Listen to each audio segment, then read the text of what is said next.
Hola a todos y bienvenidos nuevamente. Hoy estudiaremos dos conceptos jurídicos fundamentales nuevos que están relacionados precisamente con la forma en que el tiempo puede afectar a los contratos o bien el cumplimiento de obligaciones o la adquisición o terminación de derechos. Y estos corresponden a lo que conocemos como modalidades, que vienen a generar cambios en la forma natural en que una situación jurídica debería de ocurrir. Y estos son dos específicamente conocidos como el plazo y también la condición. ¿Qué es lo que analizaremos en este video entonces? En primer lugar, que podamos conocer qué es el plazo, cuáles son los principales tipos de plazos y cómo la ley nos manda a que debe de computarse los plazos en caso de que las partes no lo hayan designado por sí mismos. Y en cuanto a la condición, vamos a estudiar qué es y cuáles son los principales tipos de condición, limitando siempre nuestro análisis, por supuesto, a la perspectiva de los conceptos jurídicos fundamentales, por lo que obviamente estos temas podrían ser más desarrollados al verlos ya como parte de la rama del derecho civil y no en una fase introductoria como la que estamos abordando en este video. Comenzamos entonces hablando sobre el plazo. ¿Qué es el plazo?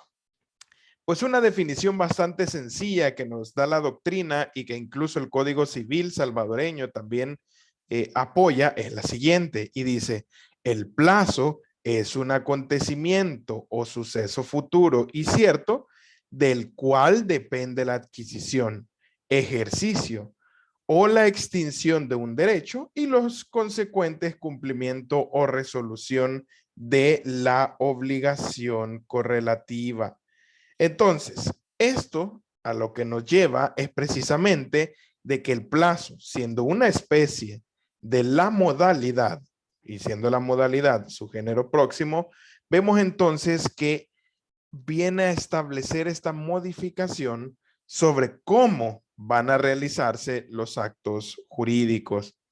Entonces, estos plazos, como vemos con esta misma definición, logramos comprender en cierta forma cuáles son los tipos de plazos que existen.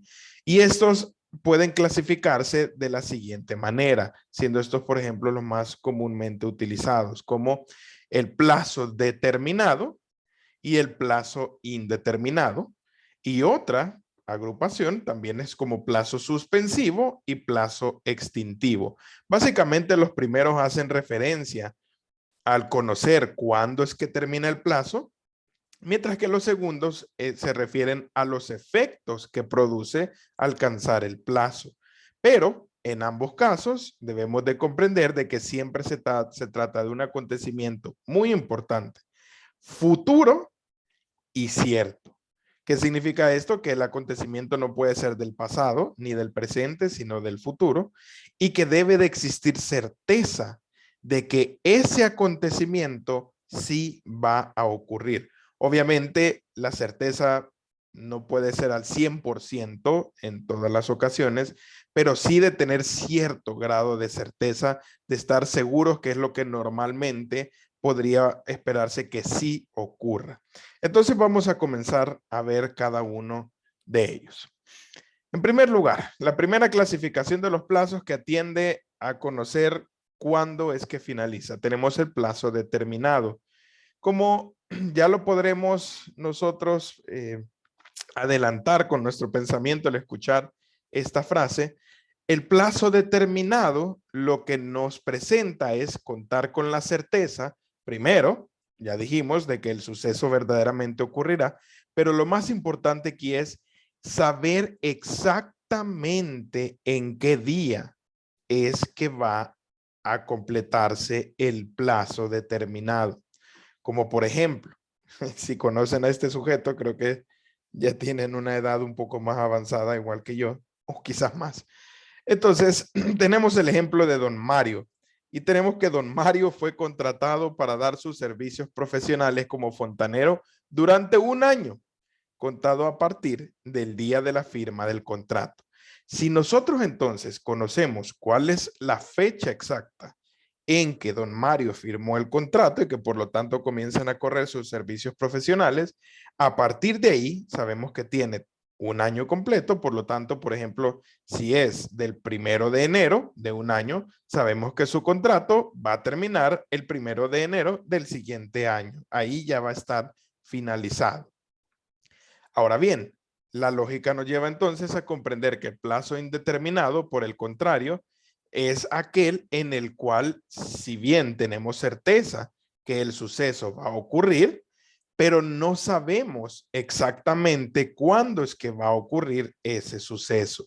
¿Cómo lo podemos ver? En un ejemplo, pues así, imagínense de que ustedes tienen un amigo y este les pide dinero prestado y él les da la certeza, les da su palabra, les da alguna caución, que el tema de las cauciones también es otro concepto jurídico fundamental que vamos a ver en otra ocasión, que yo espero podérselos dejar ya aquí en la parte de arriba y en los comentarios. Y una vez ustedes tienen entonces esa certeza de que les va a pagar, pues él les dice, les voy a pagar un día de la semana próxima. Entonces, la semana próxima está compuesta por 7 días.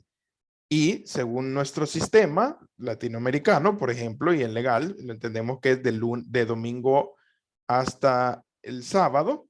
Y por lo tanto, en cualquiera de esos días de la semana es que podemos esperar que esta persona pague. Exactamente qué día nos va a pagar, pues no lo sabemos, pero sí sabemos de que tiene que ser en la semana próxima. Y por eso vemos que es un plazo, porque tenemos certeza de que este suceso ocurrirá, pero no sabemos exactamente cuándo. Pasamos entonces a la siguiente clasificación. Cuando hablamos sobre los efectos que genera el plazo. Puede ser este extintivo o suspensivo. El extintivo, como ya también su nombre lo indica, es que viene a determinar la desaparición de un derecho y por consecuencia su correlativa obligación. Continuando con el ejemplo de don Mario que habíamos mencionado, entonces vemos que don Mario ha sido contratado para dar sus servicios profesionales durante un año, lo que significa que una vez cumplido ese año, el derecho y las obligaciones que surgen de ese contrato de prestación de servicios se extingue. ¿Qué quiere decir eso? Desde la perspectiva de don Mario, es que este no podrá seguir dando sus servicios, ni tampoco podrá seguir recibiendo honorarios. ¿Por qué? Porque ya no hay obligación de pago ni de prestar los honorarios. Por eso son extintivos, porque muere el derecho y su correlativa obligación con la llegada del plazo. Ahora bien, el suspensivo tiene un efecto, digamos que al revés, porque este más bien lo que viene a hacer es que pone en pausa la posibilidad jurídica de ejercer el derecho y por tanto también exigir el cumplimiento de la obligación correlativa. Es decir, de que lo difiere hasta que el plazo ha sido cumplido. Siguiendo con el ejemplo que el amigo, el cual ha quedado de pagarles el dinero la semana próxima, significa a ustedes de que tienen que terminar, o más bien tienen que esperar a que termine toda la semana para que ustedes puedan iniciar la acción de cobro judicial y así obligarlo a que les pague lo que dejó de pagarles. ¿Por qué? Porque el plazo se cumplió. De manera entonces que es suspensivo porque ustedes no pueden venir a demandarlo judicialmente para que les pague porque todavía estaría dentro del plazo y tiene que esperar a que esté terminado y por lo tanto vencido y ahí sí poder demandarlo y exigirle de una forma ya coactiva que les devuelva el dinero que ustedes le dieron en concepto de mutuo o préstamo. Habiendo comprendido entonces estas clasificaciones, es bien importante que también entendamos cómo se computan los plazos. Aquí debo de hacer una aclaración muy importante con la que debemos de iniciar y es que el cómputo de plazos generalmente está determinado por la libre autonomía de la voluntad de las partes. ¿Qué significa esto? Que cada uno, al realizar un negocio jurídico, un contrato, tiene total libertad de computar los plazos como quieran y hasta como, de la forma que quieran, las fechas y horas como lo quieran. Pero en caso de que las partes no hayan computado el plazo por su propia voluntad, ahí entra en juego la ley, porque la ley viene a decirnos cómo resolver esos vacíos que dejaron los contratos, porque por un olvido, por falta de atención o porque no lo consideraron necesario, y así poder evitar o más bien solucionar los conflictos que puedan generar por algún incumplimiento. Entonces comenzamos con el primero, y es que el Código Civil se encarga de desarrollar en gran parte este cómputo de plazos y, como repito, viene a tener un carácter más que todo subsidiario. La primera regla del cómputo de los plazos es la integridad de estos y la duración del día jurídico. ¿Qué significa eso? Pues vean, el artículo 46, inciso primero del Código Civil, nos lo expresa así. Todos los plazos de días, meses o años de que se haga mención en las leyes o en los decretos del Poder Ejecutivo o de los tribunales o juzgados, se entenderá, y aquí es lo importante, que han de ser completos y correrán además hasta la medianoche del último día del plazo. ¿Qué significa esto? Que estamos hablando de cuando los plazos y los días han de ser completos, entendemos por días de 24 horas.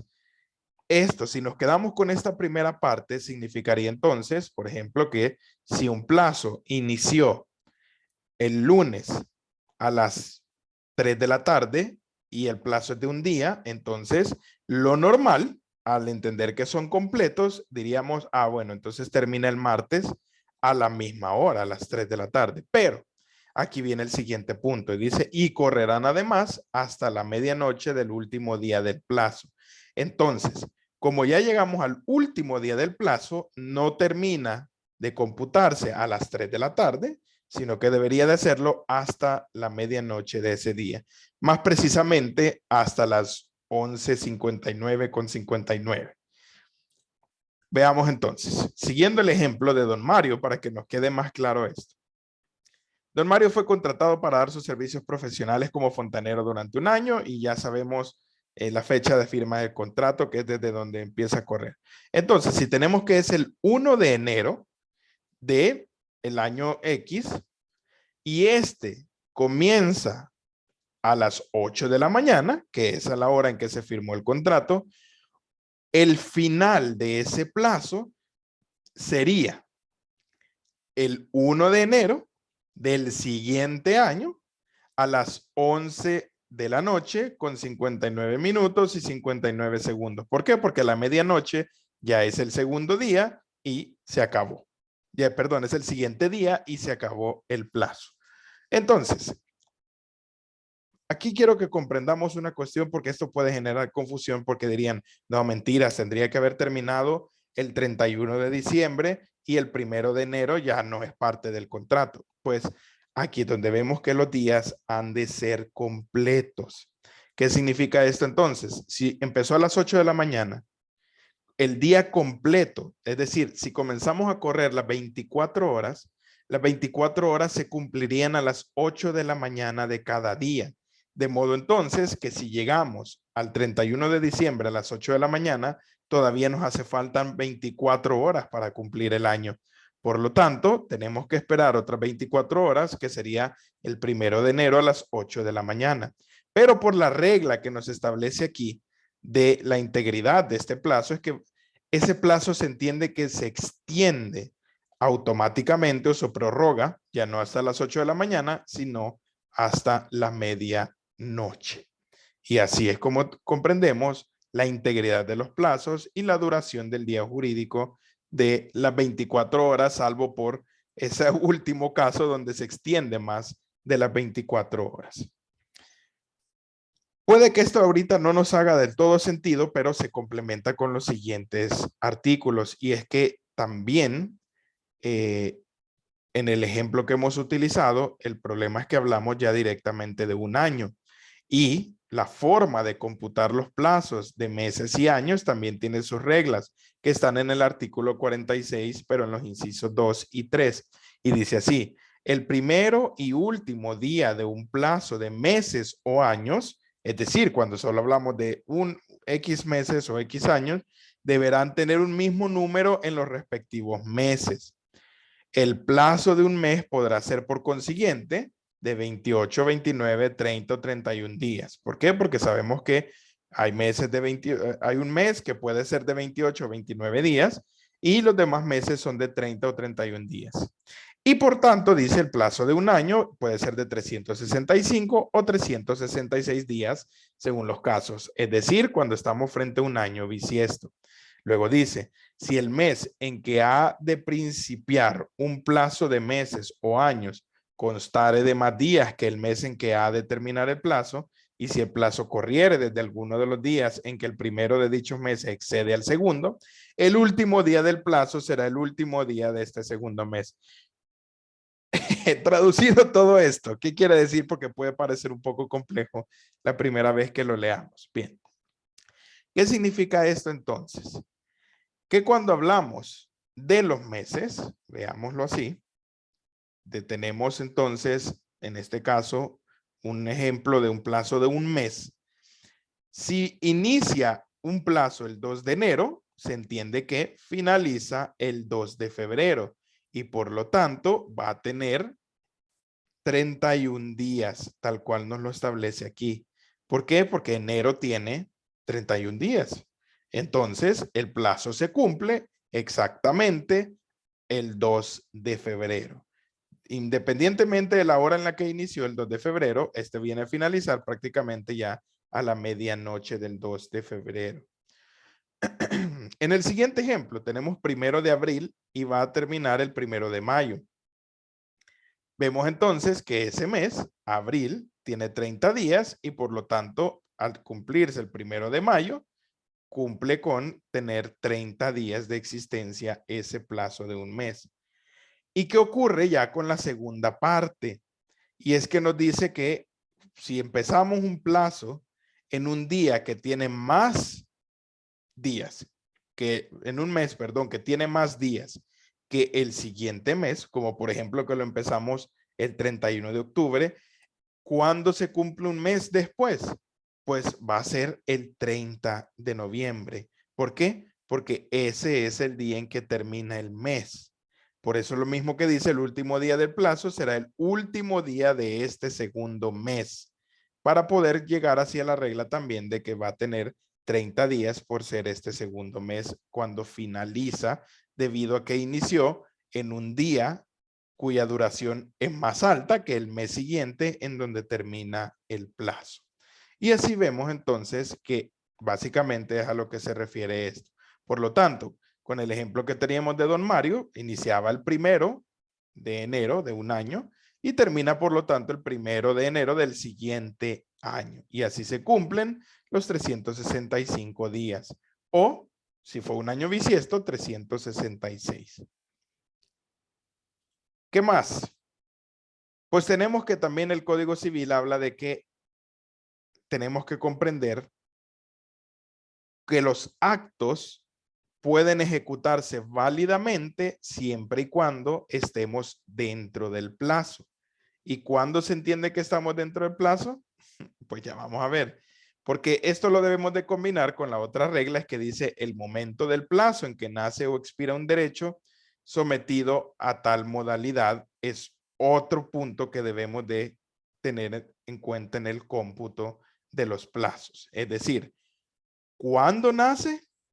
¿Cuándo termina? Y por lo tanto, dentro de ese tiempo es válida la ejecución de un acto. ¿Cómo se ve esto entonces? En el artículo 47 del Código Civil, porque dice, cuando se dice que un acto debe ejecutarse en o dentro de cierto plazo, se entenderá que vale si se ejecuta antes de la medianoche en que termina el último día del plazo. ¿Se recuerdan? Es lo que habíamos hablado de la integridad de los plazos y del día jurídico, de las 24 horas más la extensión hasta la medianoche del último día del plazo, que es precisamente Esto es lo que debemos de comprender, que es el momento en el que se pueden ejecutar válidamente los actos, es decir, las obligaciones, dentro del plazo que se ha establecido.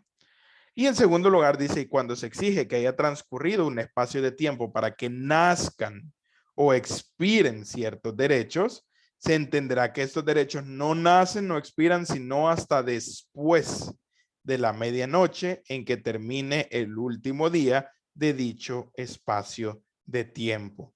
Ahí entonces es que vemos cuando nacen o expiran estos derechos. Ya sea entonces que podamos comprender dependiendo del tipo de plazo, digamos, aquí estamos haciendo referencia a un plazo que es extintivo o suspensivo. ¿Cuándo se extingue el derecho? Pues cuando ya ha terminado el plazo. Y por lo tanto, es una ejecución válida antes de que termine. Y por el contrario, si tenemos un plazo suspensivo, la ejecución válida del acto es precisamente cuando ha terminado, porque ahí nace el derecho. Y esto entonces es a lo que nos referimos también para poder computar los plazos. Ahora bien, hay un elemento adicional y es cuáles son los días que debe de comprender un plazo. ¿Será que solo los hábiles o todos los días corridos? En el artículo 48 se nos responde eso y dice, en los plazos que se señalaran en las leyes o en los decretos del Poder Ejecutivo o de los tribunales o juzgados, se comprenderán aún los días feriados. Y luego dice, a menos que el plazo señalado sea de días útiles, expresándose así, pues en tal caso no se contarán los feriados. Esta regla es bien clara entonces que por regla general debemos de comprender que los plazos son en días corridos, salvo que expresamente se diga que son en días útiles o días hábiles, que esa es la excepción. Entonces, seguimos con el ejemplo de don Mario. Si decimos que este fue contratado para dar sus servicios profesionales como fontanero por 5 días e inicia el martes a las 8 a.m., con todas las reglas que hemos nosotros ya visto, se comprendería entonces que el fin de este contrato va a ser el domingo a las 11:59 de la noche, porque ya entonces alcanzamos las 12 y ya sería el siguiente día y ya ha terminado el plazo. Entonces, este sería el momento válido para que éste ejecute las obligaciones por las cuales fue contratado. Y una vez terminado esto, pues también sabemos que podría exigir sus respectivos pagos por haber prestado sus servicios. Por ejemplo, si así fue pactado. ¿Cómo podría cambiarse esto? Pues que aquí dijera que va a trabajar por 5 días hábiles. Entonces ahí sí, en el plazo no contaríamos ni sábado ni domingo, que por ejemplo son días feriados o días de descanso, días no hábiles, y tendríamos que extenderlo entonces hasta el martes de la siguiente semana. Pero como no es el caso, la regla general dice hay que hacerlo por días corridos.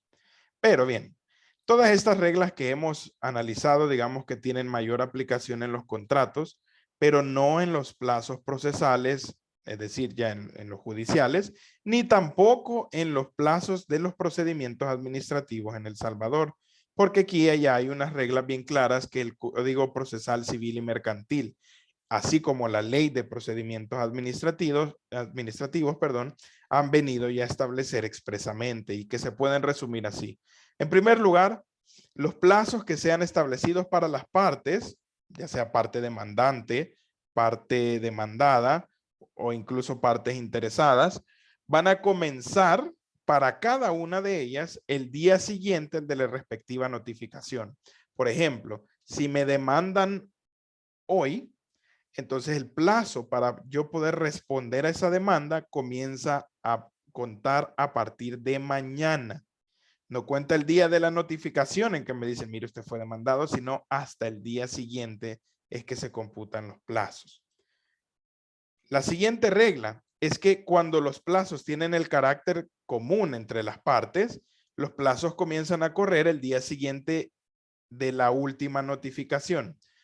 Imaginémonos que tenemos ya entonces una sentencia del juez y ciertamente esta sentencia causa un agravio, un daño, tanto a la parte demandante como a la parte demandada. Significa entonces que ambas partes podrían apelar, es decir, llevar el caso a una segunda instancia para ser revisado.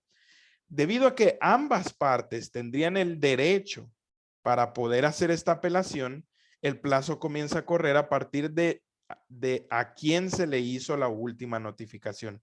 Si, por ejemplo, al demandado se le notificó hoy y al demandante se le notifica mañana, entonces el plazo para ambos comenzaría a correr a partir de pasado mañana, porque fue un día después de la notificación de la última persona a la cual se le hizo ese acto de comunicación. Y luego, por último, tenemos que aquí, en estos plazos, dado que estamos hablando de procesos judiciales y de procedimientos administrativos, solamente se consideran los días hábiles y no llegan hasta la medianoche, sino que llegan hasta el último momento habilitado como hora hábil.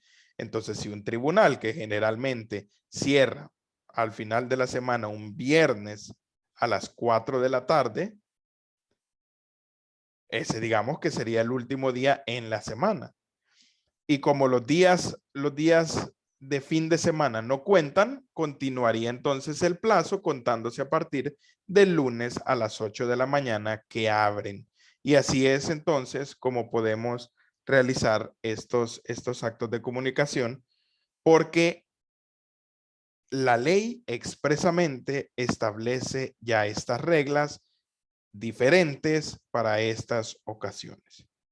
Y bueno, con eso entonces podemos dar por finalizado el plazo y comenzamos a analizar brevemente qué es la condición. Esto adelanto que como ya habíamos dicho al inicio, es un tema bastante amplio que se podrá ver mejor en la materia de derecho civil, por lo cual solo vamos a ver los elementos como una perspectiva de conceptos jurídicos fundamentales. La condición es un acontecimiento o suceso futuro, al igual que el plazo, pero la gran diferencia es que es incierto. Y por supuesto, este suceso, futuro e incierto, viene a condicionar el nacimiento o la extinción de un derecho y los consecuentes inicios de cumplimiento o la resolución de la obligación correlativa. Vemos entonces que esto, debido a que es incierto, no podemos hablar de condiciones determinadas e indeterminadas, y es que las condiciones siempre van a ser indeterminadas, porque no sabemos si va a ocurrir o no la condición. Ese es precisamente el punto. No solamente se trata de que no sabemos la fecha, sino que no sabemos ni siquiera si el suceso va a ocurrir. Entonces, los principales tipos de condición, como vemos en esta misma definición, vienen a ser suspensivos o resolutorios, que muy similar a lo que vimos en los plazos. ¿En qué consiste? La condición suspensiva, como su nombre lo indica, es aquel suceso del cual depende la adquisición o nacimiento de un derecho y por lo tanto su correlativa obligación. ¿Qué significa esto entonces? Por ejemplo, siguiendo con el caso de don Mario, digamos que es contratado para dar sus servicios profesionales bajo la condición exclusiva de que yo lo voy a contratar solo si voy a recibir visitas en fin de semana. ¿Voy a recibir visitas en fin de semana? ¿Quién sabe? Es un hecho futuro. ¿Por qué? Porque va a venir el fin de semana, pero es incierto. Entonces, si yo voy a tener visitas, se cumple la condición y contrato a don Mario para que dé sus servicios. Pero si no se cumple la condición, pues entonces don Mario no va a prestar sus servicios. Así de simple. ¿Por qué? Porque a él, si no se cumple la condición, no le nace el derecho, ni tampoco me nace a mí la obligación de pagarle. Así de simple. En cambio, con la condición resolutoria es al revés. La condición resolutoria es el suceso que determina la desaparición de un derecho y su correlativa obligación. siguiendo con el caso entonces del amigo al que le prestaron dinero, imagínense ustedes de que le prestan el dinero, pero como son tan buena gente, ustedes le dicen y le dan este gran, eh, digamos, regalo de su parte como para incentivarlo. Y le dicen a sus amigos, si obtenés un 10 en tu primer control de lectura de introducción al derecho, yo te perdono la deuda.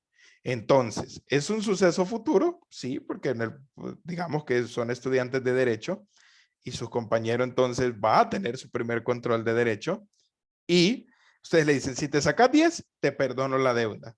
Entonces, si esta persona se saca 10, pues desaparece el derecho para ustedes de cobrarle y también desaparece la correlativa obligación de él de pagarles. Pero si no saca 10, no se cumplió la condición y persiste entonces el tema de que les tiene que pagar al finalizar el plazo que habían pactado originalmente. Y así entonces es como se cumplirían las condiciones. Muy bien, con esto entonces finalizamos la clase de hoy con estas modalidades. Si este video les ha resultado útil, siempre les recuerdo que puedan dejarnos un like, suscribirse y también poner sus comentarios, porque eso nos motiva y nos ayuda muchísimo a seguirles trayendo cada vez más y mejor contenido. Cuídense, quedamos atentos siempre a sus comentarios y nos vemos en otra ocasión.